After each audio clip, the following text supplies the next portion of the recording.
네, 옵션 소프트웨어 리눅스 2분 반 14주차 첫 번째 시간, 이자 마지막 시간, 네, 시작하도록 하겠습니다. 어, 이제 이번 챕터에서 우리 보고 있는 게 C 컴파일러 쓰는 거 우리 쭉 보고 있었잖아요. 근데 한 개의 소스 코드를 컴파일하는 건 별 문제가 없는데, 이제 여러 파일을 컴파일할 때 이제 좀 복잡한 경우가 있었습니다. 그래서 여러 개 소스 코드를 컴파일할 때 헤더 파일들도 갖고 와야 되고, 그다음에 별도에 있는 C 파일들도 막 엮어야 되고 이랬었단 말이에요. 그래서 그런 걸 편하게 해주는 우리 프로그램이 이제 메이크라는 친구가 있었고, 그 메이크에 들어가는 스크립트들이 이제 의존 관계에 해당되는 내용을 그대로 적어서 일부 파일만 수정됐을 때 그 파일만 컴파일해서 실행 파일 최종 결과물을 내도록 하는 뭐 이런 이제 유틸리티를 설명을 하고 있었어요. 그래서 이제 기본적으로 우리가 메이크 파일 만드는 거는 이제 봤는데, 여기서 이제 추가적으로 우리가 좀 이제 알아야 되는 게, 이 메이크 파일을 만들 때 이제 얘도 스크립트다 보니까 이게 변수가 있을 수 있습니다. 그러니까 뭔가 저장을 할 수가 있거든요. 그러니까 우리 스크립트 프로그래밍 할 때도 왜 A에다가 1 집어넣으면 값 들어갔잖아. A라는 값이 이제 변수로 되는 경우가 있었잖아요. 얘도 마찬가지야. 메이크 파일 내부에서 변수를 쓸 수가 있어요. 그래서 정의를 할 때는 처음에 변수 이퀄 문자열로 그냥 먼저 정의를 해놔. 이건 이제 우리 많이 봤죠. 뭐 A는 3 넣으면 그냥 A라는 변수에 3 값이 들어가 있는 거야. 근데 얘를 쓸 때는 달러 괄호 A 또는 달러 중괄호 A를 써서 쓰면 된다는 얘기입니다. 예를 들면 우리가 이제 저번 시간에 봤던 원래 코드가 얘예요. 이 앞에 요 의존 관계를 가지고 만든 메이크 파일이 요거란 말이에요, 지금. 그죠? 이 내용이었어. 근데 이 내용 그대로 지금 여기에 갖다 쓴 건데, 여기 보니까 겹치는 애들이 있는 거야, 지금. 적을 때. 예를 들면 어떤 거예요? OPT 2.5, 리버스 2.5, 얘는 밑에도 똑같은 글이 쓰인다고. 똑같은 글. 그러면 어때? 우리가 이제 배열을 사용하는 이유에 대해서 제가 우리 수업 시간에 여러 번 말씀드렸잖아요. 변수 이름 다정하기 귀찮으니까. 그러니까 저렇게 똑같은 게 반복된다는 건 어때? 프로그래머 입장에서. 별로 바람직하지 않은 거야. 근데 이게 심지어는 뭐냐면, 예를 들면 내가 파일 이름이 OPT 2.5가 아니라 OPT 3.5로 바뀌었어. 예를 들면. 그럼 밑에도 바꿔야 돼요? 안 바꿔야 돼요? 밑에도 같이 바뀌어야 되거든, 이게. 그럼 어때요? 내가 이런 거를 같이 쓰려고 하는 항목마다 얘를 다 바꿔줘야 되는 번거로움이 생겨. 그래서 이걸 어떻게 한다? 겹쳐지는 영역은 변수로 놓자. 그래서 바꾼 게 어떻게 되냐면 objs라고 하는 변수를 둡니다. 그래서 변수에다가 이 값을 집어넣고 opt2의 결과로 나오는 건 이 변수의 값이야 라고 해주는 거예요. 그러면 어떻게 돼? 아까 말씀드렸다시피 opt 2.5를 opt 3.5로 바꾸면 여기도 바꾸고 여기도 바꾸고 이래야 되잖아요. 근데 변수를 지정해놓으면 어떻게 하면 돼?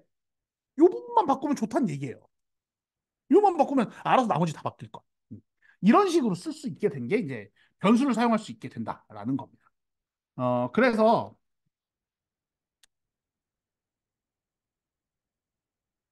지금 이제 아까 강의자료에 있던 그대로죠. 네. 그래서 뭐 이제 터치로 저거 리버스.c를 건드려 놓고 make -f make file .to를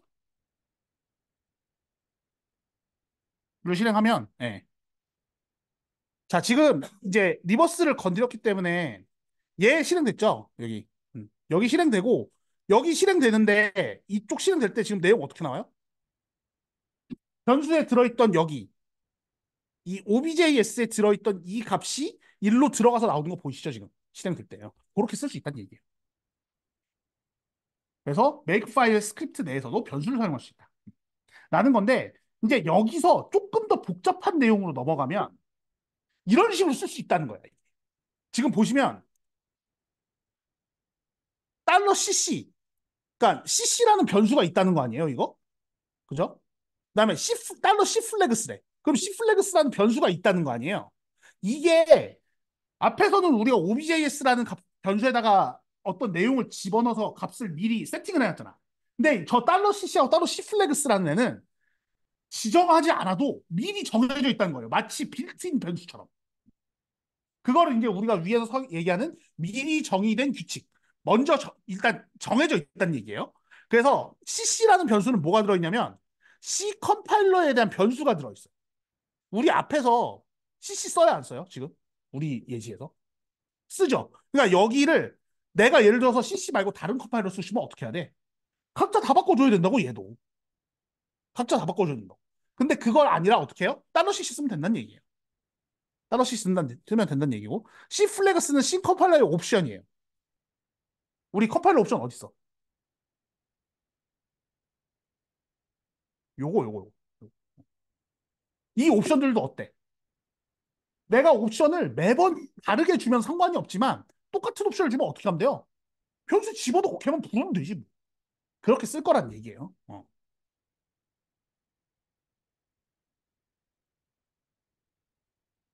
네.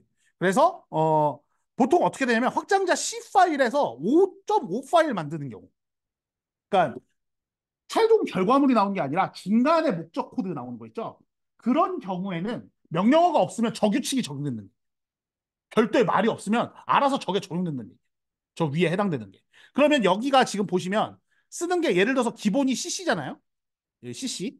CC 마이너스 C 뒤에 C 플래그스는 없다고 치고 기본이 없는 거니까 없다고 치고 마이너스 5 다음에 달러 애타고 달러 꺽쇠가루가 있잖아. 그죠? 얘네들은 뭐냐면 입력받는 애들. 그러니까 우리 마이너스 5가 뭐였어 이거? 옵션이. 파일 이름이 얘로 나갈 거다라는 거죠. 그 뒤에 이제 달러 엣이 들어가는 거고 달러 꺽쇠가루는 뭐냐면 그 대상들. 그 앞에 그 오브젝트 파일 나갈 때 대상들 있잖아요. 지금 보시면 예시에 여기 이 마이너스 OPT2로 나가려면 얘네 둘이 필요한 거 아니야. 그러니까 이 친구들이 달러 꺽쇠가루로 들어가는 거고 이 친구가 달러 S로 들어가는 거라고 보시면 된다는 거예요. 그래서 기본적으로 그렇게 실행된다는 얘기입니다. 그래서 여기 보시면 이제 자 아까 앞에서 얘는 변수 지정해갖고 그대로 썼죠. 앞에 여기 그대로 쓴 거 아니야 지금 이거. 여기 상태에서 이제 이 밑에 부분을 바꾸려고 하는 거예요 지금. 중간 목적 코드 만드는 걸 바꾸려고 하는 건데 보시면 opt.5에 opt.c 리버스.h를 쓴다라고 해놓고 밑에 아무것도 안 적었죠. 동작을 안 적으면 뭐가 실행된다? 이 친구가 실행된다는 얘기예요. 원래 동작이 적혀야 되잖아, 이렇게. 어. 근데 동작을 안 적은 거거든, 지금. 동작을 안 적으면 이게 실행된다는 얘기예요. 위에가. 그리고 밑에 마찬가지죠. 리버스.c하고 리버스.5. 얘의 결과로 리버스.5가 나오는 거죠. 리버스.c하고 리버스.h의 결과로 리버스.5가 나오는 건데 얘도 밑에 동작 적었어, 안 적었어? 안 적으면 이거 된다는 얘기예요. 그러면 이거를 쓰기 위해서는 어떻게 해야 돼요? 앞에서 이것들을 지정을 해줘야 된다는 얘기예요. CC를 뭘 쓸 건지, 플래그스를 못 쓸 건지 정해줘야 된다는 얘기예요. 그러면 이게 실제로 코드로 만들어지면 이제 어떻게 되냐면 이렇게 돼. 자, 근데 위에 지금 CC하고 뭐 정했어, 안 정했어? 안 정하면 아까 뭐라 그랬어요? 기본이 CC 변수는 그냥 CC야. 플래그스는 없는 게 기본이에요. 그러니까 실행은 뭔가 될 거라는 얘기예요. 그래서 3으로 바꾸고 실행을 해보면 일단 아무것도 안 뜨지. 왜? 뭐, 된 게 없으니까. 그래서 리버스.c를 또 바꿔봅니다. 그러고 자, 어떻게 돼요? 실행문이 아까랑 뭔가 묘하게 좀 다르죠. 어. 여기가 되게 뭔가 붕 떠 있지 지금. 이 붕 떠 있는 위치가 원래 C 플래그스가 들어가야 돼 위치라는 거예요.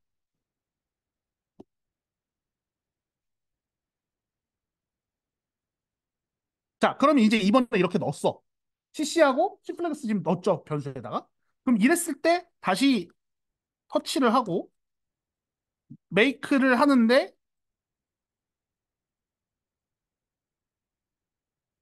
자 마이너스 5 GCC하고 마이너스 5로 바뀌었어 안 바뀌었어? 여기 지금 보시면 이제 변수 없을 때는 여기였죠 이렇게 이렇게였는데 변수 넣고 나니까 이렇게 적용된 거 보이시죠? 네, 이런 식으로 쓸 수 있다는 얘기예요. 이런 식으로. 그래서 내가 소스 코드를 막 만들어 놓잖아. 리눅스에서 소스 코드를 막 만들어 놓고 내가 컴파일러 못 쓸지를 미리 변수로 지정할 수 있다는 얘기예요.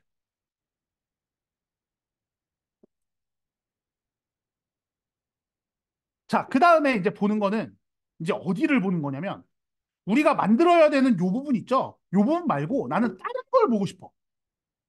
예를 들면 이런 거예요. 지금 저기에서 내가 실제로 필요한 파일은 뭐예요? 내가 필요한 파일. 지금 메이크로 만들었을 때 내가 제일 필요한 파일은 사실 OPT2 파일이야. 실행 파일이 필요한 거예요. 그죠? 나머지는 뭐야, 그럼? 만들어지는 저 .5 파일들은 뭐예요? 그냥 중간에 있으니까 중간 결과 파일이지. 이게 나한테 별로 필요가 없단 말이에요. 그러니까 어떻게 해주는 거냐면, 나 얘를 다 지우고 싶어. 라고 해서 저 타겟 있죠? 타겟의 이름이 어때, 지금? 클린으로 돼 있잖아. 클린. 클린이 뭐야? 청소하는 거잖아요. 그러니까 중간 파일을 지울 목적으로 클린이라는 이름을 지어놓고 RM이죠? 여기 밑에 RM, RM에 뭐해? OBJ에서 얘 지운다는 얘기죠. 이런 식으로 쓸 수 있다는 얘기예요. 이런 식으로 쓸 수 있다. 이거를 우리가 이제 뭐라 그러냐면 포니 타겟이라고 하고요. 여기 부분을 우리가 이제 타겟이라고 하잖아요. 앞에 이제 메이크 파일 얘기했을 때 여기 타겟 리스트라고 돼 있잖아요. 여기에 실제로 이 클린이라는 친구는 파일하고 관계 있어요, 없어요? 지금 컴파일하는데 컴파일하는 파일들하고 관계 있어, 없어? 이 클린이라는 이름이 저기 우리가 컴파일해야 될 목적들하고 관계가 있어, 없어? 없지. 옵티투나 뭐 리버스나 이런 것만 관련했지 클린이라는 이름은 사실 관련이 없거든. 그래서 이걸 가짜라 그래요. 내가 원래 컴파일 하려는 목적에 있는 파일이 아니고 그냥 별도의 명령어를 실행하기 위한 타겟으로 가짜 타겟이라고 이걸 붙이는 거야. 그래서 타겟을 여러 개로 쓸 수가 있습니다. 이제 제가 밑에부터 설명을 드렸는데 여러 개의 목표 타겟을 지정할 수가 있습니다. 그러니까 여기에서 우리가 쓰는 이런 친구들 말고도 다른 타겟들 되게 줄줄이 달 수 있는 거예요. 그래서 이제 실제로 여러분들이 외부에 오픈되어 있는 소스 코드들을 봤을 때 메이크 파일 열어보면 저 가짜 타깃이 엄청 많아. 엄청 많아. 저게 이제 용도가 있는 거예요. 그러니까 다. 우리가 이제 이 컴파일을, 이 소스 코드를 쓰려면 뭐 이런 중간 코드들이 필요한데 이런 중간 코드들을 날리는 것도 있어야 되고 뭐 다른 그 데이터 생성하는 코드들도 여기다 막 집어넣고 그런다고. 그래서 되게 복잡합니다, 이게. 그래서 여기 목표 타겟에 얘기를 했을 때 그냥 메이크를 시행할 때 아무것도 옵션을 안 주면요. 그냥 제일 먼저를 봐요. 그럼 제일 먼저 본다는 건 얘를 본다는 얘기야. 그 메이크 파일이 지금 타겟이 제일 먼저 나와 있으니까 얘를 먼저 본다는 얘기예요. 그런데 이렇게 리버스.5라고 지정을 하면 그때 누굴 본다? 그때는 이제 이 친구를 보는 거예요. 그래서 얘만 수행. 이 타겟만 수행하는 거예요. 사실 지금 수행하는 순서가 OPT2라는 걸 보니까 내가 지금 OPT2.5하고 리버스.5가 필요해서 밑으로 내려가가지고 OPT2.5 실행하고 리버스.5 실행하는 이 구조거든요. 근데 나는 그런 거 다 필요 없고 리버스.5만 필요해. 그러면 뒤에다 적게 적으면 된다. 그런데 나는 다 볼 거 없고 얘를 보고 싶어. 그럼 뒤에 보면 돼요? 필린 넣으면 된다는 얘기. 그래서 지금 이제 오브젝트 파일을 보면 지금 뭐 이런 애들이 나와 있어요. 그러니까 뭐 마이하고 마이.5하고 마이 스팀 카피 이건 이제 빼고 우리가 쓰는 거 오브젝트.5하고 리버스.5잖아요. 요 둘이 있는데 어 여기 보시면 이제 클린이 생겼어. 그죠? 그래서 메이크 마이너스 f 메이크 파일 .5 클린이라고 넣으면 뭐 실행돼요? RM 실행됐죠. 리무브 실행됐죠. 그래서 지워주는 거예요. 이런 식으로 쓸 수 있다는 얘기입니다. 그래서 요거를 조금 더 일반화하면 이런 식이 돼요. 일반화하면. 그러니까 모든 것에 대한 컴파일을 할 경우에 대한 타겟은 올이라고 두는 거야. 올이라고 두고 이 올이 타겟 1, 타겟 2, 타겟 3가 필요한 거예요. 타겟 1에 대해서는 또 뭐가 있겠지 밑에. 타겟 2에 대해서는 뭐가 있고 타겟 3에 대해서는 뭐가 있으면서 메이크를 실행하면 얘가 실행이 먼저 되는 거예요. 그러면 타겟 1, 2, 3로 나눠서 다 실행을 하겠죠. 근데 나는 타겟 2만 필요해. 그러면 뒤에다가 타겟 2만 집어넣으면 된다는 얘기입니다. 타겟 2만 집어넣으면 된다는 얘기. 그 다음에 메이크 마이 라고 집어넣으면 이거는 이제 그 정의되지 않은 타겟에 대한 메이크를 실행하는 거잖아요. 네, 그러니까 마이가 없잖아, 애초에. 그래서 이제 이런 식으로 실행이 되는 거예요. 왜냐하면 여기에 들어올 때 변수로 들어와. 얘 내용이. 아무것도 없으면 아까 미리 정의된 규칙이 있었죠? 여기에 변수로 들어와서 요렇게 실행이 돼요.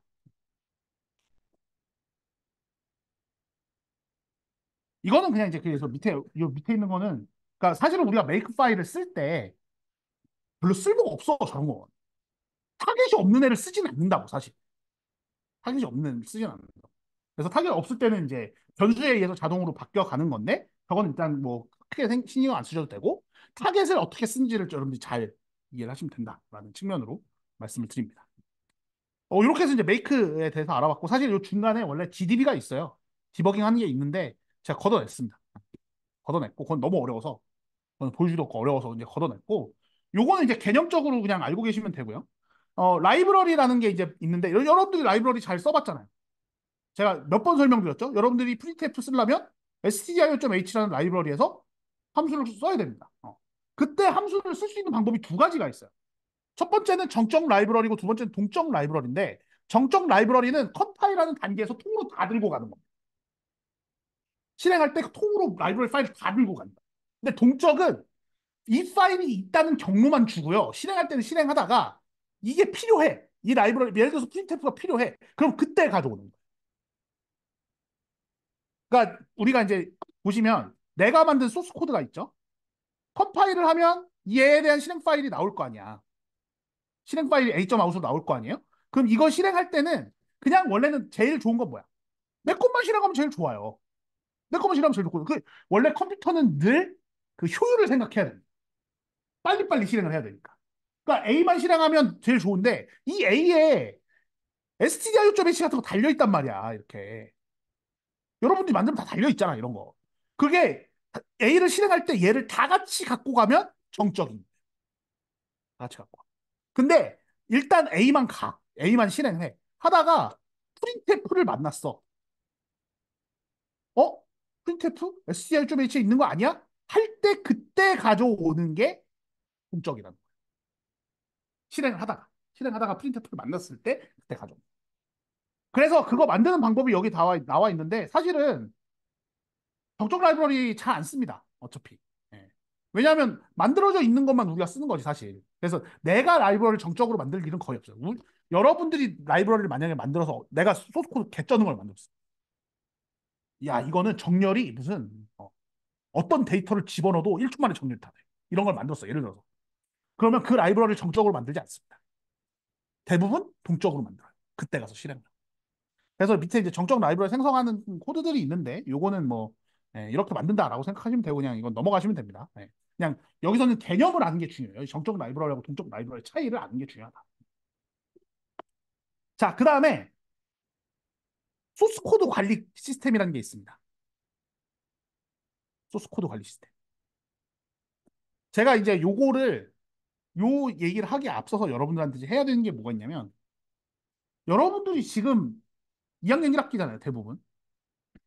남의 코드 만진 적 있나요? 내 코드 만진 적이 많겠지.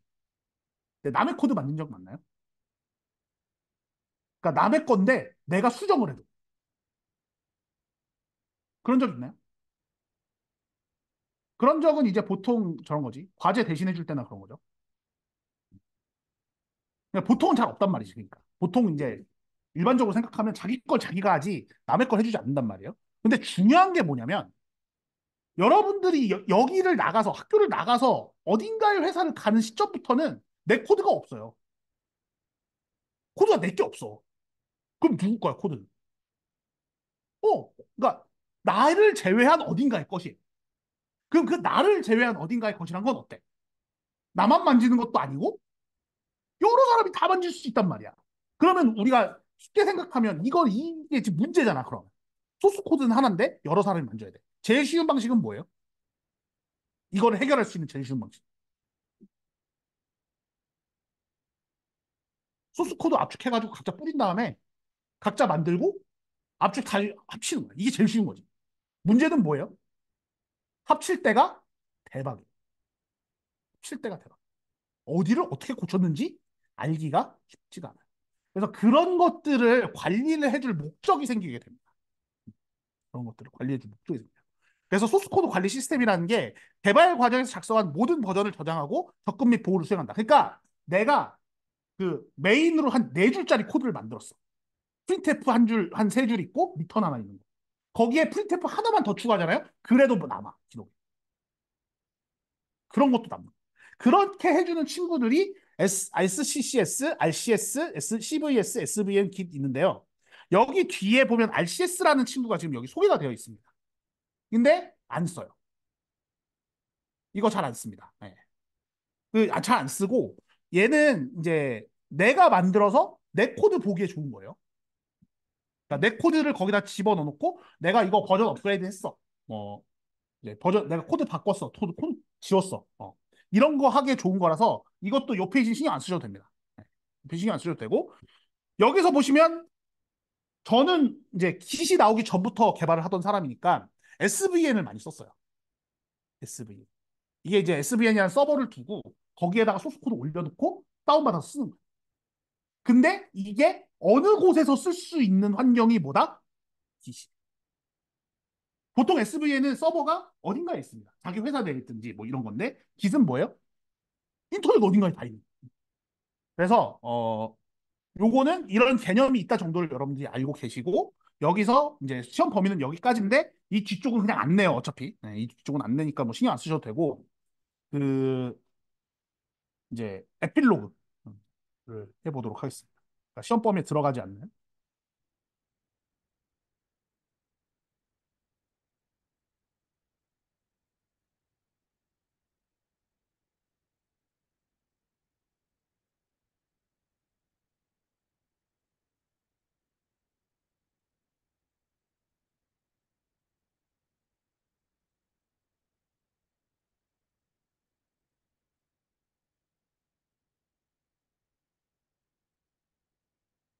자, 어, 앞에서 지시라는 애에 대해서 제가 그 우리 10장 마지막에 말씀을 드렸어요. 그죠? 근데 지금 이미 여기에 우리 한 46명 정도 되는데 깃을 이미 쓰고 계신 분들이 있을 거예요. 이미 쓰고 계신 분들이 있을 거야. 근데 여러분들이 깃을 아니, 학교에서 쓰는 건요. 깃의 기능의 5%도 안 쓰는 거예요. 여러분들이 아무리 뭘 많이 해요. 5%도 안 써요. 이게 왜 필요한지에 대해서 솔직히 여러분들이 알고서 써야 됩니다. 그러니까 사실은 여러분들이 깃을 쓴다고 하면서 쓰는 법을 알아가는 건 좋아요. 근데 그 목적이 달라져. 다른 데를 가면. 그래서 그거에 대해서 소개를 좀 드리려고 합니다. 근데 앞에서 이제 우리가 얘기했던 게 뭐였냐면 이 깃이라는 애가 어디에 소속돼 있었어요? 그러니까 타이틀이 뭐였어? 이 깃이라는 애가 나온 타이틀.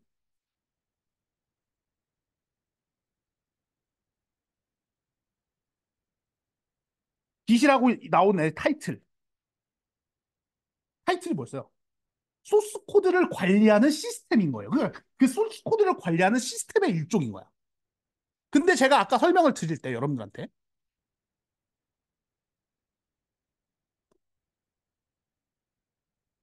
제가 설명을 드릴 때 소스 코드를 관리한다는 건 내가 코드 네 줄짜리를 올려놓고 거기에 프린트프를 하나 더 끼워 넣어서 한 줄만 돼도 바뀐 내역이 남는 거라고 했어요. 그런 행위를 우리가 뭐라 그러냐면 소스 코드의 버전을 관리한다라고 얘기해요. 그러니까 내가 그냥 처음에 만든 건 뭐야? 프로토타입 버전인 거예요. 처음에 그냥 만들어서 내놓은 거. 거기에다가 누군가가 살을 붙이고 내가 살을 붙이고 또 누군가가 살을 붙이고 내가 살을 붙이고 한 게 뭐예요? 전부 버전으로 관리가 되는 거야. 하나 들어가면 버전 1, 또 들어가면 버전 2, 그 다음에 버전 3 이런 식으로 된다는 거예요. 그러면 이게 소스 코드의 버전 관리가 왜 필요할까? 왜 필요할까? 그래서 예시를 하나 들어볼까요? 자, 여러분들은 아마 이제 뭐 공모전이나 이런 걸 아직 나가보시지 않으셨을 테고 나가봤을 수도 있지만 어떤 대회를 하기 위해서 혼자서는 못하니까 여럿이 모입니다. 지금 보시면 밑에 ABCD라는 사람들이 개발자예요. 밑에 그래. 그래서 어떤 프로젝트 X를 진행하기 위해서 코드가 몇 개 있어요? 세 개가 있는 거야. 세 개가 있는 거야. 그래서 그 위에 설명이 보시면 알겠죠. 필요한 코드는 여러 개고 이 여러 개에 대해서 코드를 분담을 하게 돼요. 그래서 보면 지금 A하고 B는 코드 1에 대해서 분담을 하고 C는 코드 2를 가지고 있고 D는 코드 3를 만져줘야 됩니다. 근데 아까 제가 이렇게 쓸 때 제일 쉬운 방식이 뭐라고 했어요? 압축 파일 다 해놓고 각자 가진 다음에 각자 개발하고 압축 파일 합치는 거예요. 근데 합칠 때 뭐가 문제예요? 충돌나는 게 문제야. 왜 충돌이 나? 내가 열 번째 라인에다가 적었는데 열 번째 라인에 다른 코드가 들어왔을 수도 있고 또는 나는 변수 이름을 ABC라고 정했는데 다른 애가 ABC를 다른 용도로 쓰는 거야. 그러면 문제가 돼요, 안 돼요? 바로 문제가 되지. 나는 내가 내부적으로 ABC라는 애가 이런 식으로 쓰려고 했는데 다른 애가 그렇게 쓰고 있어버리는 그런 식으로 문제가 되는 거예요. 그런데 이게 항상 그래. 하다 보면 원래 코드를 언제 합쳐요? 원래 코드를 언제 합쳐? 대회 끝날 때쯤이나 한번 합치지. 그러면 뭐 어떻게 돼? 시간 얼마 안 남은 상태에서 합치고 나면 어떻게 돼요? 에 망해요, 그냥. 그냥 망해. 충돌한 거 합치다가 끝난다니까? 충돌한 거 그거 코드 수정하다 끝난단 말이에요. 그런 문제가 생기게 돼요. 그러면 요 상황에서 지금 요 그림에 여러분들이 생각을 잘 해보고 문제 상황을 한번 예시로 들어볼게요. 다음 페이지에. 첫 번째, A는 코드를 다 만들었어. 지금 어떤 상황이냐면 코드 1에 대해서 A하고 B가 각자 나눠서 하고 있는 거예요. 근데 코드를 다 만들었는데 B가 안 줘. B가 안 줘. 이런 일이 있을까 없을까? 대환장 파티죠, 그죠? 조별 모임이 가장 싫은 이유 중에 하나지, 이게. 근데 이게 진짜 있단 말이야, 진짜. 이게 조별 모임이라서 있는 게 아니라 회사에서도 있다고, 이런 일이. 어, 회사에서도 있다고. 자, 그럼 두 번째. 그럼 B가 완성을 했어요. 이제 시간이 걸려서 완성을 했어. A랑 합쳐봤대. 근데 A랑 어때요? 뻥 터진 거야. 충돌이 났어. 그래서 코드를 서로 읽어봐. 근데 코드 읽는 시간은 어때요? 정말 쓸데없는 시간이지. 아무 쓸데가 없는 거야. CD는 뭐 하고 있어야 돼? CD는 자기 할 일 하고 있단 말이에요. 지금 코드 겹치는 게 없으니까 코드 2, 코드 3 그냥 하면 된다고. 근데 얘네가 둘이 합쳐진 것 때문에 어떻게 된 거예요? 나 뭐 하냐? 이러고 있는 거야. 그냥 시작으로 치는. 자, 이제 지나갔어. 오류를 다 고쳤어요. 코드를 몇 번 합쳤어요, 지금? 첫 번째 합치고 야, A가 만들어 놓은 거 원색이 합쳤다고 봐야지. 그러고 나서 충돌 나서 다시 합쳤어. 근데 여기서 문제가 없었는데 세 번째로 합칠라 그래. 근데 여기서 오류가 났네. 그러니까 코드 1, 2, 3를 합친 거야, 지금. 합쳤는데 실행해 보니까 어딘가에서 오류가 나. 근데 이전 코드를 갖고 있으면 좋은데 어때요? 그러니까 압축했다 풀고 다시 압축하고 이러면 어떻게 되겠어? 그러니까 이게 항상 문제는 언제 발생하냐면 내가 맨정신일 때 문제가 발생을 안 해요. 언제 발생을 해? 내가 데드라인에 쫓겨가지고 야 이거 엿듣다 이럴 때 이제 문제가 발생하는.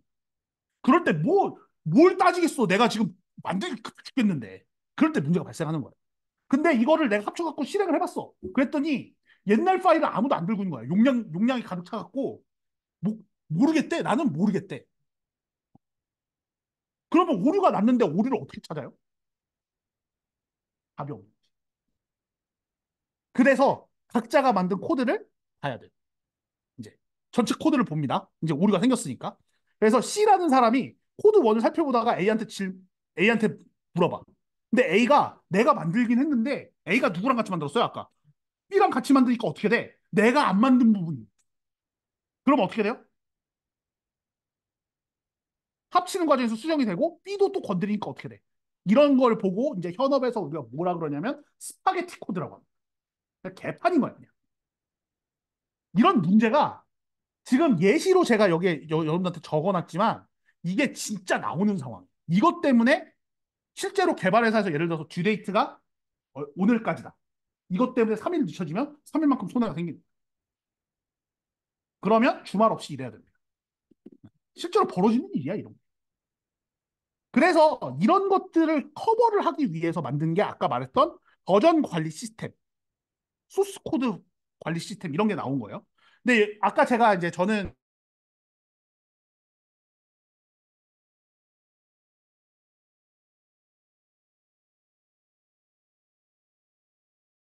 썼다고 했으니까 SVN이라는 걸 써봤다 했잖아. 근데 SVN은 아까 외부에서 접속을 못해요.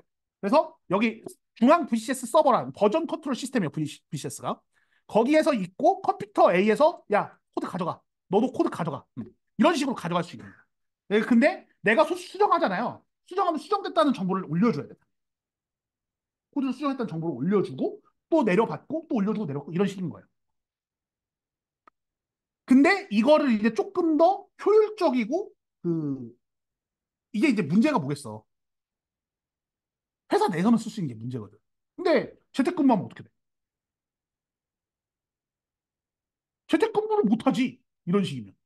그죠? 회사에 가야 코드를 볼 수 있는 거니까. 그래서 어디서든지 접속을 할 수 있게끔 분산을 시켜놓게 됩니다. 그게 기실. 그게 기실. 지금 우리가 쓰고 있는 깃허브 뭐 이런 거. 그래서 분산이 다 돼 있다고 보시면 됩니다. 그래서 이 깃이라는 친구가 어떤 특징을 갖고 있냐면 원래 지금 이게 보시면 내가 한 줄만 고쳐도 버전이 계속 바뀐다 그랬잖아요. 한 줄씩만 고쳐도. 버전 1, 2, 3, 4, 5예요. 저게 지금 버전 1, 2, 3, 4, 5. 근데 버전 1에는 파일 A, B, C가 있어. 그러니까 처음에 만들 때 파일 3개가 있던 거예요. 근데 내가 바꾸잖아. 한번 바꿔. 그러면 보통 기존의 버전 관리 시스템은 뭘 하냐면 이 바뀐 부분만 저장해. 그러니까 내가 파일 A에서 코드 5줄을 만들어 놨어. 근데 한 줄이 필요 없으니까 지워서 4줄을 만들었네? 그럼 이 한 줄 지웠다는 내용만 갖고 있어. 한 줄 지웠다는 내용만 갖고. 그런 식으로 버전이 계속 관리가 되는 건데 깃이라는 친구는 뭐냐면 파일 자체를 갖고 있어요. 그러니까 변경이 됐다라고 인지를 할 때마다 그 변경된 이미지가 계속. 그러니까 아까 앞에서랑 다른 게 5줄에서 4줄로 줄인 한 줄의 변화량. 그걸 저장한다고 했잖아요. 그럼 얘는 4줄짜리 코드를 들고 있는 거라니까? 이 시점에. 그게 다르다라고 보시면 되는 거예요. 그래서 이제 기본적으로 이게 대충 왜 여러분들이 이제 우리가 써야 되는지에 대해서는 약간 어느 정도 공감을 했을 거야. 그래서 이 깃이라는 친구가 작업이 크게 3가지가 있어요. 첫 번째는 뭐냐면 내가 파일을 원래 있던 거에서 뭐 한 거예요? 고쳤어. 그게 바로 딱 나옵니다. 그러니까 여러분들이 이제 깃을 여러분들 컴퓨터에 설치해가지고 소스 코드 하나 이렇게 그 클론을 하잖아요. 깃에서 이제 받아오잖아. 내가 수정을 하잖아요. 그럼 수정된 상태가 바로 나와요. 내가 수정했음 이런 상태가 바로 나와. 그런 다음에 뭘 하냐면 스테이지를 합니다. 이게 곧 바뀐 걸로 업데이트 될 거야라고 정보를 주는 거예요. 사전 준비가 들어가는. 그러고 실제로 이게 로컬 DB에 저장이 되면 그때 커밋이라는 게 돼요. 근데 이거는 로컬 DB에 저장되는 거니까 뭐예요? 아직 서버에는 저장이 안 돼. 나만 갖고 있는 거지. 그래서 워킹 디렉토리에서 내가 어떤 파일, 예를 들어서 그러니까 파일을 받아가지고 거기에 수정한 것뿐만이 아니라 내가 추가로 파일 하나 더 집어넣었어. 그럴 수도 있거든요. 프로젝트에 원래 파일이 4개 있는데 내가 이게 하나가 더 필요한 거 가지고 5개를 만들었어. 그럴 수도 있는 거야. 그렇게 되면 스테이징 에어리로 얘가 추가됐다는 정보가 가요. 스테이징 에어리어에서 이게 야, 이거 변경된 것 같은데? 해갖고 커밋을 시키면 이 변경점이 적용되고 있다는 얘기야. 내 거에서. 내 거에서. 근데 이게 아까도 말했지만 이 깃이라는 친구가 분산 버전 관리 시스템이잖아요. 그럼 내 거만 갖고 있으면 돼, 안 돼? 내 거만 갖고 있어서 뭔 소용이야, 이게. 내가 갖고 있는 서버에다 올려놔야 그 서버를 보고 있는 다른 사람들이 모두 볼 수 있다는 얘기예요. 그래서 그거를 원격으로 올려주는 게 푸시라는 거예요. 내 변경점을 원격 서버에다가 저장. 그리고 클론은 원격 저장소에서 내 걸로 갖고 오는 거예요. 그리고 풀은 수정 내용만 갖고 오는 거예요. 깃이 이런 특징이 있습니다. 아마도 여러분들이 이제 써보신 분들은 이게 대충 뭔지 아실 텐데, 이제 모르시는 분들을 위해서, 그러니까 항상 이제 제가 말씀을 드리지만, 이런 거는 알아놓고 어딘가에서, 이거 들은 적 있지가 되게 중요해요. 거기서 처음 보는 것보다 어디서 들은 것 같은 데가 되게 중요한 거예요. 그래서 소개를 하는 겁니다. 그래서 지금 우리 이제 이 깃에 대해서 제가 지금 이 자료를 만든 게 깃허브의 사이트도 있고, 우리 학과 깃랩 사이트가 있어요. 이거는 이제 제가 관리를 하는데, 그 아이디 패스워드는 제가 여러분들이 저한테 요청을 하셔야 만들어 드립니다. 아무나 만들면 안 돼가지고. 네. 그래서 이제 참고 자료로 이런 걸 썼고 깃 튜토리얼을 썼는데 이제 여기 시점에서 깃을 사용하는 건 리눅스 기준이에요. 리눅스 그러니까 내가 리눅스 한 대를 갖고 있고 원격의 서버가 있는 거야. 원격의 깃 서버가 있는 겁니다. 그래서 깃 명령어를 사용하면 처음에 먼저 해줘야 되는 건 뭐냐면 내가 아이디하고 패스워드를 정해야 돼. 왜? 이 깃이라는 애가 어디에 있다고 했어? 인터넷 서버에 있다며. 그럼 인터넷 서버에 있는 건 뭐예요? 아무나 접속하면 돼, 안 돼? 안 되니까 내가 누구다를 정해야 됩니다. 어. 내가 누구다를 저 컨피그라는 이제 그 옵션을 줘가지고 이메일하고 유저 그러니까 이메일하고 이름을 넣고 거기에 이제 준 다음에 cd 마이 레포, 그러니까 새로운 디렉토리를 하나 만든 거죠. 새로운 디렉토리를 만들어서 git init을 하면 여기 git 정보가 들어갑니다. 근데 당연히 정보가 들어가니까 어떻게 되겠어? 처음에 만들자마자 들어가면 아무것도 없어요. 아무 파일도 없다고. 근데 있는 내가 뭐가 파일이 있는 디렉토리에 들어가갖고 git init을 하면 걔가 등록이 됩니다. 있는 친구들이 등록이 돼. 그러고 git 스테이터스를 보면 지금 이제 이 상태가 어떤 상태인지를 알 수 있어요. 아까 앞에 상태가 이제 세 가지가 있었죠. modified, staged, commit. 세 가지. 이런 걸 확인할 수가 있습니다. 그래서 내가 파일을 바꿔. vi hello를 통해서 파일을 하나 만들었어요. 그러니까 여기에 cd my repo라는 친구는 그냥 빈 거였던 거야. 빈 거에다가 이제 파일을 하나 만들었어요. 그럼 만들었으면 어떻게 돼? git 입장에서는. 야, 여기 뭐 파일 하나 들어왔다. 이걸 바로 안 거거든요. 알았으니까 어떻게 해야 돼? 얘를 스테이지로 올려야 됩니다. 그래서 스테이징 하는 과정이 add예요. add. git에다가 내가 정보를 주는 거예요. 헬로라는 파일을 올리는 거고요. 꼭 굳이 이 파일이 하나일 필요는 없겠죠? 여러 개가 있을 수 있잖아요. 그럼 뒤에다가 뭐 저기 와일드 카드를 써서 올리든 뭐 파일명 여러 개를 넣어서 올리든 그거 올리면 되는 거예요. 그 다음에 아까 스테이징 한 다음에 뭐 해야 된다 그랬어요? 내 로컬 DB에 저장을 해야 된다 그랬죠? 그래서 커밋을 해줍니다. 근데 커밋을 할 때는 보통 메시지를 적어요. 이게 어떤 것 때문에 내가 이걸 바꿨다. 그래서 이 메시지를 넣을 때 마이너스 M 하고 다운표 안에다가 여기 메시지를 넣습니다. 저는 보통 여기에 적을 때 날짜 시간을 적고요. 어떤 내용을 변경했다라고 적어요. 근데 보통 이제 커밋할 때 시간이 다 들어가긴 해. 근데 이게 제목으로 들어있으면 더 보기 좋잖아. 그래서 그렇게 수정을 해갖고 커밋이 되면 커밋 상태에서는 이제 어 이렇게 되는 거죠. 그러니까 지금 보시면 이 오른쪽의 그림은 뭐냐면 내가 A하고 B하고 C라는 파일을 만들었어요. 만들면 스테이지가 올라가야지, 2시에. 스테이지가 올라가고, 그 다음에 A를 수정을 했어. 그러면 어떻게 해야 돼? 원래 올라갔던 A.txt 내용이 바뀐 거잖아요? 그럼 스테이지를 뺐다가 다시 등록해야 돼. 뺐다가 다시 등록해야 돼. 그러고 B는 지워버렸어요. 그러면 어떻게 되냐면 파일은 두 개만 있죠? 그러니까 순서가 세 개를 만들어 놓고 A를 수정하고 B를 지운 거야. 그럼 올라가는 애는 A하고 C만 올라가는 거야. 커밋으로. 최종 결과는. 그래서 여기서 보시면 A하고 B, 이건 이제 다른 얘기인데, A하고 B를 생성해서 커밋을 했고, C를 생성하고 A를 수정해서 커밋을 했고, B를 지워서 커밋을 했다. 이런 식으로도 갈 수 있다는 얘기입니다. 그러면 각자가 커밋했던 내용들이 어때요? 기록으로 다 남아 있어요. 그러면 내가 여기서 갑자기 코드를 합쳤을 때 에러가 났어. 아까처럼, 아까 예시처럼. 그러면 어떻게 하면 돼? 이 커밋들 보면서 어디서 잘못됐는지를 찾을 수가 있다는 얘기예요. 그러니까 저 커밋의 내용에 그냥 단순하게 이거 수정되는가 그것만 들어있는 게 아니고 열 번째 줄을 이렇게 적었음이 들어있어. 그러니까 내용이 들어있다고, 내용이. 그러니까 수정 내역이 들어있다. 열 번째 줄부터 이만큼은 이렇게 적었어. 또는 다섯 줄부터 이만큼은 지웠어. 이런 내용이 다 들어있다는 얘기야.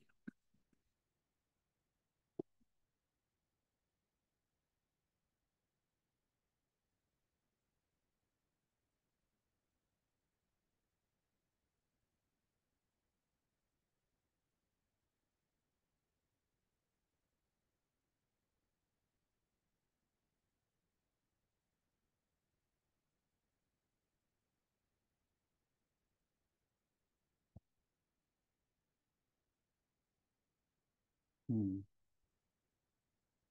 뭔가를 좀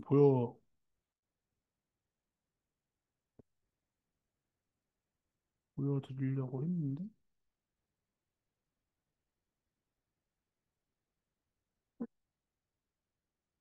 여기 보시면 이제 제가 그 프로젝트 하나 만들어갖고 뭐 이제 한 거거든요. 그 긴랩, 우리과 이제 긴랩 사이트에서 이제 한 건데 이런 식으로 다 남는다고 지금. 다 남아요. 그래서 보면 뭐 파이썬 코드 고친 게 이런 식으로 바뀐다고 이렇게. 이 내용이 다 남는다고. 그래서 쓰는 거라고. 지금 보면 딱 봐도 보이잖아. 이게 여기 주석 지웠네.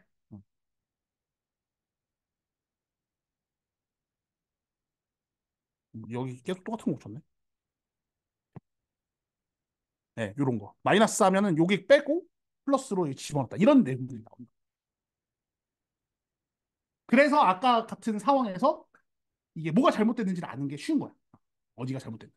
그 목록들이 커밋해서 올릴 때마다 이렇게 다 지금 항목이 쭈르륵 들어있는 거 보이시죠? 네. 이렇게 남을 수 있어서 깃을 쓴다는 얘기입니다. 그럼 여러분들이 이제 깃허브를 쓰기 위해서는 뭐 솔직히 여기에 뭐 주저리 적혀 있는데 이거 쓰는 거는 여러분들이 더 잘 알지 뭐. 근데 이것도 이제 만든 게 옛날 거라서 옛날 깃허브 UI라서 조금 다를 수 있어요. 그래서 일단은 먼저 여러분들이 아이디를 만들어야 됩니다. 그래서 아이디를 만들고 리포지토리, 그러니까 원격 서버의 리포지토리 공간을 만들어야 돼. 내 저장 공간을. 그래서 저장 공간이 이제 나올 거예요. 저 이름 넣으면 이름 넣으면 이제 나올 거고 여기서 이제 그 옛날에는 깃허브가 이 원격 저장 공간을 내가 하나 만들어 놓잖아. 그러면 얘를 모두에게 공개할 수도 있고요. 나만 볼 수도 있어. 또는 내가 초대한 사람만 볼 수도 있어. 이건 이제 퍼블릭하고 프라이빗으로 저기 나누는 건데 옛날에 깃허브가 MS한테 인수되기 전에는 저 프라이빗 하면은 돈 냈습니다. 그러니까 과금 방식이 그랬어. 어.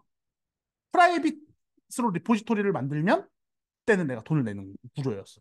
근데 지금은 아니에요. 네. 지금은 아마 프라이빗으로 그냥 만들어질 겁니다. 그냥 무료로. 그래서 그거 선택하고 새로 만들면 처음에 그 리포지터리를 만들면 이런 화면이 나와요. 이것도 약간 달라요. 지금하고. 약간 다른데 비슷하게 나와. 그럼 뭐겠어, 저게?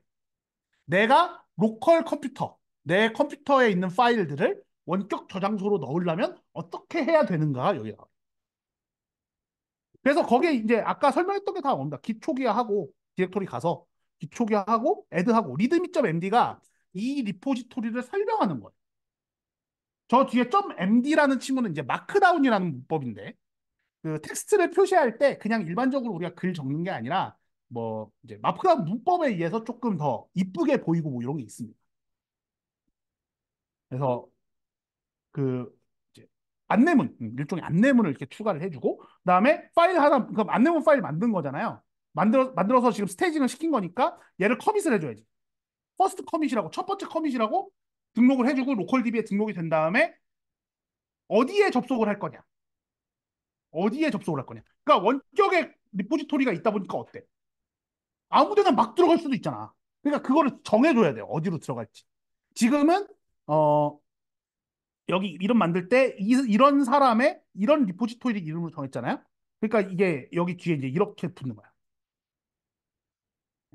이렇게 붙는 겁니다. 여러분들이 만들면 여러분들 아이디 뒤에 리포지토리 이름이 붙을 거예요. 그러고 푸시를 진행하면 어떻게 된다? 실제로 이제 내 로컬 DB에 있던 게 원격 서버로 올라가는 거예요. 그러면 내가 어떤 컴퓨터에서든지 이 소스 코드를 계속 볼 수 있다는 얘기예요. 그렇게 해서 여러분들이 깃허브를 뒤질 수 있는 거예요. 깃허브에 있는 코드들을 뒤져볼 수 있는 거예요. 왜? 그 사람들이 다 그렇게 올렸기 때문에. 지금과 같은 과정.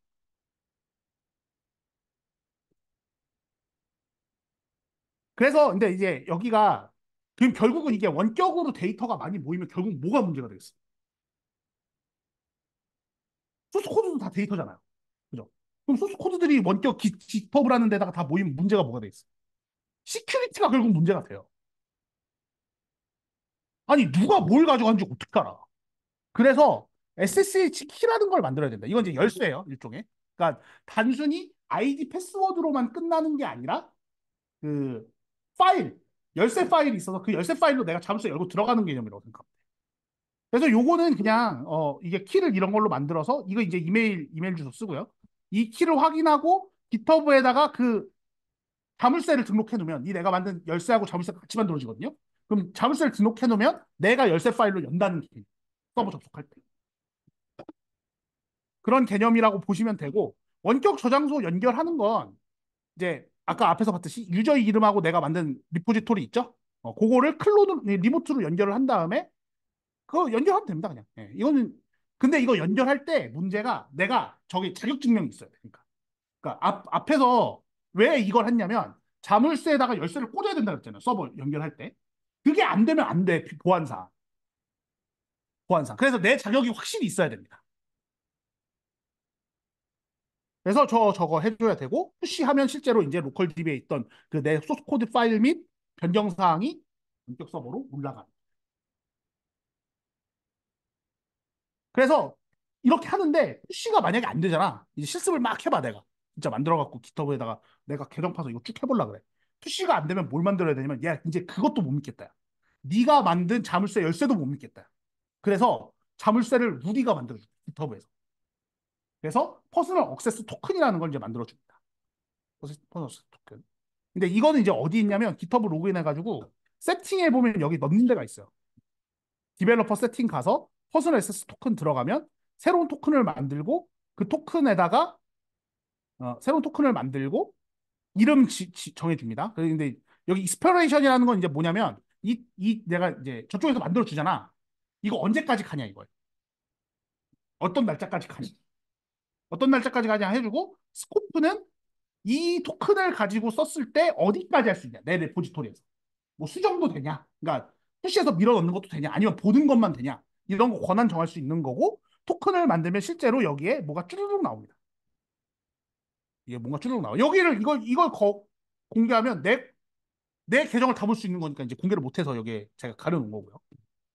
그걸 가지고 앞에서 이 코드를 가지고 접속할 때 저 퍼스널 어세스 토큰 값을 입력하면 되는 거예요. 여기 패스워드 부분에다 여기다가. 그래서 이게 좀 복잡합니다. 좀 복잡해. 쓰는. 근데 이게 보안 때문에 어쩔 수가 없어요. 이걸 다 알고 해야 됩니다.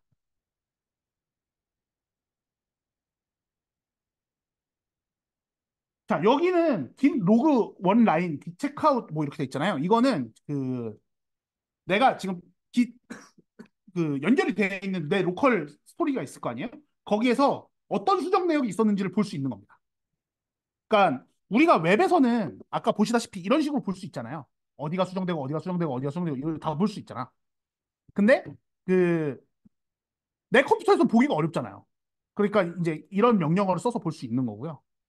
체크아웃 해갖고 여기를 하면 이 부분이 뭐냐면 이제 커밋 코드예요. 여기 보시면 요거 있죠, 요거. 그러니까 커밋 될 때의 번호야, 번호. 그 시점에 있는 코드로 내가 돌리겠다는 시점에 있는 코드 돌리. 그리고 그럼 내가 돌려서 막 만졌어. 그러다가 어떻게 해야 돼? 현재 원래 버전으로 돌아와야 되겠죠? 그럴 때는 마스터 넣어주면 된다는 얘기.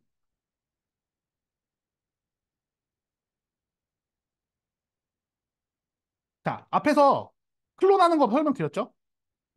그 원격 저장소에 있는 내용들을 그대로 내 컴퓨터로 갖고 오는 거 클론이고요. 그다음에 내가 이미 그 저장소에 있는 거하고 내 거하고 내용이 달라. 그럼 변경된 사항이 있는 거 아니에요? 변경된 사항 가져온 건 툴입니다. 여기까지 하면 여러분들이 뭘 할 수 있냐면 여러분들이 만든 프로그램이나 그 과제나 했던 것들을 깃에 올려서 나중에 졸업할 때 그대로 그게 누적이 되면 포트폴리오가 돼요. 그대로. 따로 정리할 필요가 없는 거지. 보통 여러분들이 과제를 하면 과제 파일을 별도로 만들잖아요. 그럴 필요가 없는 거야. 그냥 거기다 올려놓으면 되지. 내가 뭐 예를 들어서 2024년 1학기에는 이런 과목 했고 그 과목에 했던 것도 쭉 여기 들어있다. 그런 식으로 쓸 수 있는 거야.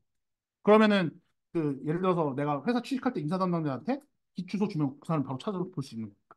그런 식으로 할 수 있거든요. 근데 이게 아까 말한 이 기능만 해도 괜찮은데 이 기능은 아까 말한 거에 5%. 기세 기능이 5%밖에 안 돼. 그러면 나머지 95%는 뭐냐? 그 95%를 알기 위해서 필요한 개념이 브랜치라는 개념. 브랜치가 뜻이 뭐죠? 나뭇가지예요. 소스 코드가 있으면 이 소스 코드에 대해서 어떤 기능 개발을 하기 위해서 나뭇가지를 계속 만드는 거예요. 그러면 어떤 프로젝트 하나에 대해서 5명이 붙어. 어떻게 하면 돼요? 한 사람당 한 명씩 브랜치를 하나씩 만들어줘. 그래서 개발자들이 여러 커밋을 만들어서 코드를 발전시킵니다. 이때 근데 사실은 어때? 누가 뭔 커밋을 했는지 구분이 돼야 될 거 아니야. 내가 코드를 고치는데 ABCD가 구분이 안 돼, 사람이. 그러면 안 되죠. 그러니까 누가 고쳤는지를 알아야 되니까 그 특정 커밋으로부터 분리되는 포인터를 우리가 브랜치라고 해요. 예를 들면 메인이 있고 커밋 했어. 근데 내가 사용자 A라는 사람이 어떤 기능을 구현하기 위해서 소스 코드를 따로 가져가는 브랜치를 만들어. 또 사용자가 또 어떤 다른 기능을 만들기 위해서 브랜치를 만들어. 그러면 코드가 버전이 몇 개 있는 거예요, 지금 총? 이런 환경에서? 3개가 있는 겁니다. 그래서 각자 개발을 하다가 그러면 이렇게 계속 갈 수는 없을 거 아니야. 왜? 이렇게 왜 계속 못 가? 항상 실행 파일은 몇 개예요? 한 개예요. 그럼 어떻게 해야 돼, 결국? 아까 얘기했다시피. 이게 지금 뭐야? 지금 압축 파일 뿌려놓은 거랑 똑같은 거야. 소스 코드 압축 파일 뿌려놓은 거랑 똑같거든요. 그럼 어떻게 해야 돼? 마지막에 합치는 과정이 필요하겠죠. 그 합치는 걸 우리가 뭐라 그러냐면 머지한다고. 이거는 이제 또 그 깃허브랑 깃을 이용한 깃랩이라는 사이트 이게 오픈소스인데 여기 이 두 군데가 용어가 조금 달라요. 조금 달라요. 그래서 나머지 브랜치를 하나로 합치게 되는데 아까 이제 여기까지 있었죠. 여기까지 잘려 있었는데 여기서 합쳐지게 되죠. 근데 합쳐질 때 그냥 합치면 돼, 안 돼? 안 되니까 뭐래요? 나 이거 합쳐도 돼요? 라고 물어봐. 이게 머지 리퀘스트라는 거예요. 나 지금 내가 코드 이만큼 수정한 거 여기 합쳐도 돼요? 라고 물어보는 겁니다. 그러면은 저 가운데 합쳐지는 애 브랜치가 있을 거 아니에요? 합쳐지는 브랜치를 개발하던 사람이 어? 이건 합쳐도 되겠는데 별로 충돌도 안 나겠는데? 해갖고 합쳐주는 거예요. 참고로 이거 머지 할 때요. 충돌 체크 다 해줍니다. 음, 충돌 체크 다 해줘요. 그래서 물어봐. 변수가 이름이 똑같으면 너 이 변수 쓸 거야, 이 변수 쓸 거야, 이름 바꿀 거야를 물어봐요. 그래서 좋은 거야, 이게. 그래서 이게 지금 제가 극단적으로 지금 브랜치하고 머지를 예시를 드렸는데 실제로 개발을 하면 플로우가 이런 식이에요. 내가 어떤 그 예를 들어서 게임이라고 칩시다. 게임 실행 파일을 하나 여기다 만들었어. 그러면 예를 들어서 뭔가 기능을 하나 만들기 위해서 이렇게 쭉 나간단 말이에요. 이쪽을 만들어 기능을 쭉 만들어 나가. 근데 필요하니까 또 이렇게 나오는 거 아니야? 근데 그러다가 보니까 뭐가 발생이냐면 야, 큰일 났다. 이거는 도저히 어쩔 수 없는 버그가 발생한 거야. 이걸 고치는 걸 우리가 뭐라 그래요? 핫픽스. 여기 뒤에 보면 작은데 핫픽스라고 써 있어. 그럼 어떻게 해야 돼? 핫픽스를 한 걸로 머지를 해야 되겠죠. 이렇게 소스 코드 관리를 하는 거예요. 그러니까 핫픽스에 나온 거에는 어떻게 돼? 기존에 개발하던 거는 일단 건드리면 안 되잖아. 그러니까 깃을 쓰지 않으면 저게 굉장히 곤란해지는 거야. 이게. 남들은 다 계속 개발하고 있으니까. 그래서 브랜치가 많아지면 많으면 막 10개, 20개도 돼요. 10개, 20개. 그러다가 어느 시점에 야, 우리 한번 배포 한번 해야 돼. 배포 여기서 배포한다는 건 실행 파일을 만들어서 이제 사용자한테 줘야 된다는 거죠. 그걸 사용자 입장에서 뭐라 그래요? 패치라고 합니다. 패치라고. 패치 이제 해갖고 해야 돼. 그러면 이제 여기쯤에서 다 합쳐가지고 새롭게 배포를 하는 거죠. 그러니까 지금 여기 보시면 오른 왼쪽에 마스터 브랜치, 디벨롭 브랜치, 피처 브랜치, 릴리즈 브랜치, 핫픽스 브랜치가 있잖아요. 그러니까 이게 각자의 목적에 맞게 코드들이 관리될 수 있다는 게 큰 장점이라는 거예요. 근데 사실 이거를 테스트해 보기가 어려워, 학생들이. 왜 그럴까요? 그러니까 이 정도로 가려면 코드가 지속적으로 1년 이상은 가야 돼요. 근데 우리가 배우는 건 어때? 한 학기 남짓하고 말 거 아니야. 심지어 그리고 한 학기 내내 프로젝트를 할 수는 없잖아. 그러니까 짧은 기간에는 얘가 알기가 어려워. 근데 회사 같은 데서 코드를 만들 때는 이걸 엄청 많이 씁니다. 이걸 쓸 수밖에 없는 구조인 거예요. 그래서 여러분들이 그러니까 아예 모르는 무지한 상태보다는 이렇게라도 얘기를 들어놓고 있는 상태가 좀 더 낫다라는 제 판단에 의해서 이 부분을 여러분들한테 소개를 드립니다. 이게 지금 당장은 당연히 여러분들이 이해가 잘 안 될 거야. 이해가 잘 안 되는 게 맞는데 그래도 아까도 얘기했지만 한 번 들어보고 안 들어보고의 차이는 생각보다 큽니다. 생각보다 커요.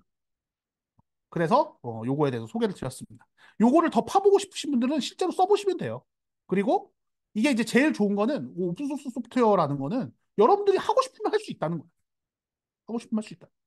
그래서 사이트 들어가가지고 야 코드 이거 좀 이상한데? 내가 고쳐서 올려주면 커밋 해갖고 풀 리퀘스트 던지는 거야. 그러니까 머지 리퀘스트 던지는 거예요.